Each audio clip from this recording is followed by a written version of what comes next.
Welcome back to my channel Jyothi talks 100. Krishnamma గలగల గుండెల్లో దడదడ. పరవళ్ళు తొక్కుతున్న కృష్ణమ్మను వీక్షిస్తున్న వందల మంది ప్రజలు.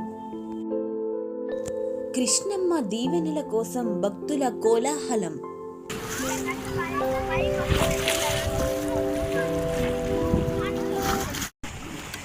మీది చేపలు పట్టే వృత్తేనా అండి? ఎన్ని సంవత్సరాల నుంచి చేస్తున్నారండి? 15 ఏళ్ళ నుంచి చేస్తున్నారా?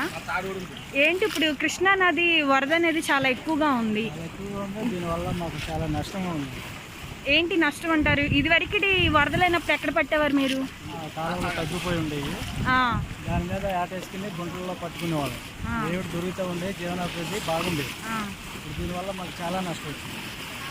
ఈ వాటర్ వల్ల పనులు లేవు. నేను ఈ ఆటేసుకున్నా కానీ ఏమి దొరకట్లేదు, ఎక్కువ రావట్లేదండి. మీకైనా ఆర్థిక సహాయం ప్రభుత్వం నుంచి ఏమైనా వస్తుందా ఈ వృత్తి నుంచి? ఏమండి ఏమీ రావట్లేదు మాకు. ఇప్పుడు చూస్తున్నారు కదా, కృష్ణా నది 2వ ప్రమాదిక హెచ్చరిక కూడా చేశారు. ఇక్కడ మనం చూస్తున్నాం, ఇల్లులన్నీ మునిగిపోయి ఉన్న పరిస్థితి. ఇక్కడే కాదు, ఇంకా కింద చూస్తే అక్కడ కూడా కొన్ని ఇల్లులు ఉన్నాయంట. ఇక్కడ మాతో ఇక్కడ ఇళ్ళకి సంబంధించిన వారు ఉన్నారు, వారితో మాట్లాడదాం. చెప్పండి, మీ ఇల్లు ఎక్కడండి? ఆ కింద చెప్పండి. మీరు ఇక్కడ గిష్ట దగ్గర ఉంటారు కదా, ఏంటి ఎలా ఇబ్బంది పడుతున్నారు ఇక్కడ?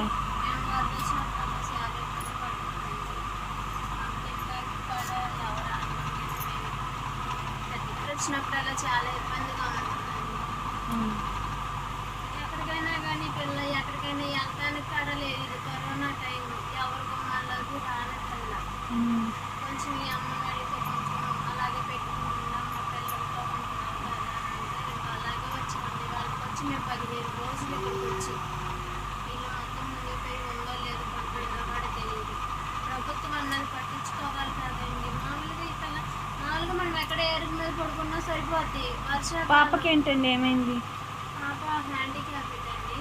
పాపకు వచ్చి 10 years. చాలా బాధలు పడుతున్నానండి. ఇంట్లో ఉండడానికి లేదు, ఇల్లు పడిపోయిందో లేదో కూడా తెలియదు. ప్రభుత్వం అనేది ఎక్కడో సాటి నీళ్ళు తీసేసి ఇల్లు ఇచ్చాతే మా దారి మేము ఎక్కడో సాటికి వెళ్ళిపోతున్నాం.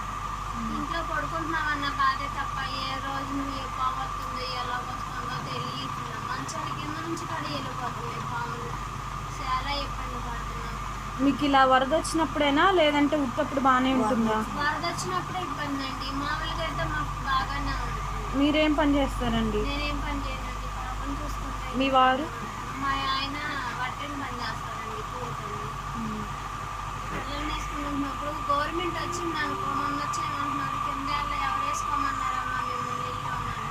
మేము అద్దెలు తిరగలేక ఎక్కడో చోటను కొనుక్కున్నాము.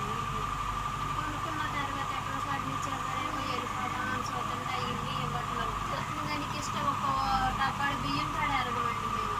ఇప్పుడు ఏంటి మీకు ఇలా వరద వచ్చినప్పుడు ఎవరన్నా వచ్చి సహాయం చేస్తున్నారా? అసలు ఇంతవరకు ఏ సహాయం లేదండి. ఒక డబ్బాడు బియ్యం కాడ ఇచ్చిన వాళ్ళు లేరు అసలు మాకు. సుమారు ఎన్ని కుటుంబాలు ఉంటాయండి అలా ఇక్కడ మునిగిపోయినవి? సుమారు 13 కుటుంబాల దాకా ఉన్నాయి. ఏంటి ఈ రోజేనండి పులిహోర పెట్టారు. వాలంటీర్లు వచ్చింది, వాలంటీర్లు పులిహోర పెట్టారు. కానీ ఏంటంటే వాటర్ వచ్చింది. వాటర్ వచ్చిన మొన్న పెట్టారు, కొద్దిగా వాటర్ వచ్చిందని అందరం పైకి వచ్చాం. వచ్చినప్పుడు పెట్టారు. మంచిదనం కాబట్టి అరుగు మీద ఉండమన్నారు. ఆ లైట్ వేసి ఫ్యాన్ వేసారు. అసలు కరెంట్ కూడా సమయం పట్టుకుంటులే పాపం. ఉండండి అమ్మా నీటిలోకి ఎక్కడ వాళ్ళు కానీ వెళ్ళిపోతే ఇంకా మా పని ఇంకా ఆటలేనమ్మా. పిల్లలు కనుక అలా పెట్టిన ఇవాళ పులిహార పెడితే మధ్యాహ్నం కొద్ది తినాం, పొద్దున సంతపూట ఉంచుకున్నాం.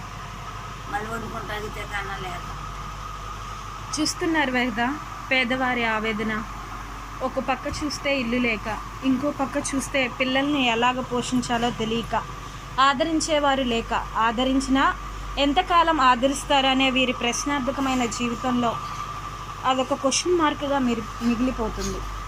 మరి వీరి సమస్యలకు, వీరి పరిష్కారాలకి ప్రభుత్వం ఇప్పటికైనా స్పందించి వీరికి కనీసం ఇలాంటి వరదల సమయంలోనైనా వారికి ఆదరించాలని వీరి యొక్క ఆవేదన వ్యక్తం చేస్తున్నారు. కృష్ణా నది వరద ప్రవాహం వీక్షించడానికి ప్రజలకు ఆనందంగాను, భక్తులకు దీవెనలు. కానీ ఎన్నో సంవత్సరాలు అదే వృత్తిలో ఉన్న జాలర్లకు ఉపాధి లేక, ఇటు పల్లపు ప్రాంతాల ప్రజలు నివసించడానికి గృహాలు లేక, తినడానికి తిండి లేక ఆకలి కేకలు వేస్తుంటే రైతు పంట మునిగి కన్నీళ్లు కార్చుతున్న తరుణం ఇది. Save poor people, save agriculture, save India. జై Hind. Thank you for watching. Like and share. Please do subscribe Jyoti Talks 100.